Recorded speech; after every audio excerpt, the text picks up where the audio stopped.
Vamos ahora con el periodista René Delgado para escuchar su comentario. ¿Cómo está, René? Muy buenos días. Enrique, buenos días. Oye, Enrique, bueno, pues viendo cómo entre acuerdos y desacuerdos, de algún modo el país se juega la posibilidad de reconstruir o no un Estado de Derecho y de bienestar, o si se quiere, un México más justo y menos desigual. Esa me parece que es la dimensión de la coyuntura en la cual nos encontramos justo cuando lamentamos la muerte ya de casi 50,000 personas a causa de la epidemia y cuando resentimos ya el efecto sobre la economía con su brutal consecuencia en el ámbito social. Justo en esa coyuntura el país experimenta un giro en el curso de su historia. Y vale decir que se juega su porvenir entre acuerdos y desacuerdos, Enrique, porque pese a que se dice que todo es confrontación y desencuentro, en los últimos días se han registrado varios acuerdos importantes y a veces en un mismo día se expresa la capacidad o la incapacidad de lograr acuerdos. En ese sentido, si volteamos a ver un poco los últimos 30 días, Enrique, vamos a ver cómo apenas el día de antier se hizo público el acuerdo de las televisoras con el gobierno para rescatar la educación ante la imposibilidad de regresar a las escuelas. Justamente otro acuerdo derivado de la coordinación entre las fuerzas nacionales y estatales en materia de seguridad es la captura que acabas de reportar de José Antonio Yepes, el líder del cártel de Santa Rosa de Lima, que puso contra la pared a Guanajuato y desafió más de una vez al Estado. Otro acuerdo, la propuesta de reforma a las pensiones, de aprobarse con ese acuerdo el Consejo Coordinador Empresarial, el Congreso del Trabajo y el propio gobierno permitiría que hubiera un beneficio a los empleados y trabajadores próximos al retiro. Un acuerdo más, la designación de algún modo, no por unanimidad, pero sí con un gran consumo, un gran acuerdo de los diputados, de los 4 consejeros electorales que le faltaban al Instituto Nacional Electoral.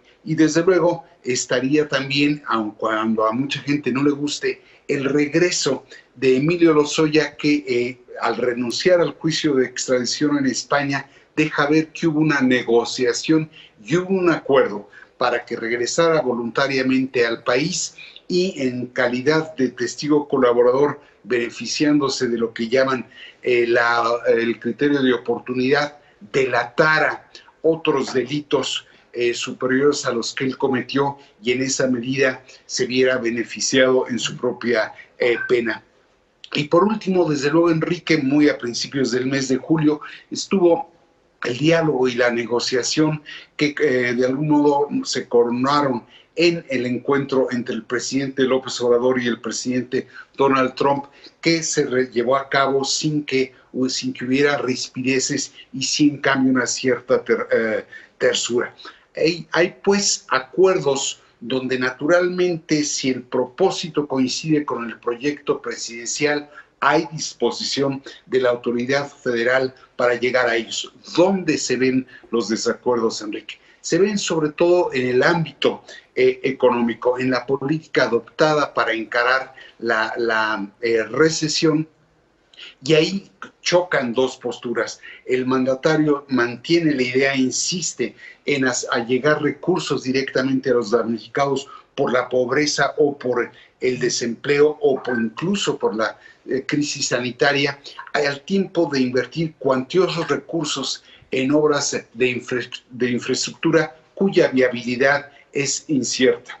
En el contraste, naturalmente, empresarios y financieros advierten la necesidad de tratar de apoyar al empleo sobre la base de inyectar recursos a las empresas y en esa medida evitar un golpe sobre el empleo. En esa propuesta no descartan incluso contratar deuda o bien cancelar algunos de los proyectos emblemáticos del gobierno. Otro punto de desacuerdo u otro lugar donde se advierte es obviamente en el campo de la energía.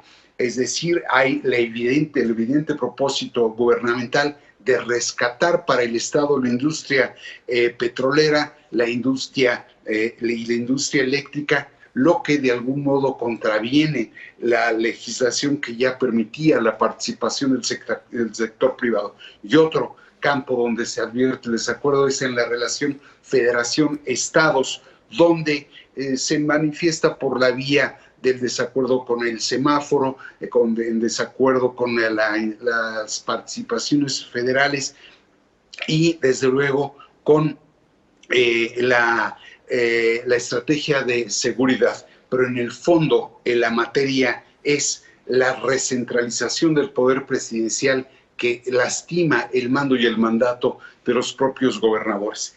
Quiero, al contrastar los acuerdos y los desacuerdos, Enrique, cómo hay disposición en el gobierno para llegar a acuerdos ahí donde el propósito de dar un giro en la historia por parte del proyecto López Obradorista coincide, y cómo el desacuerdo se va a mantener ahí donde se vulnera ese proyecto. Así pues, estamos ante la posibilidad de dar un giro en la historia, pero sin tener certeza de las consecuencias, Enrique. Muchas gracias, René. Siempre es un gusto saludarte. Al revés, Enrique. Muy buen día.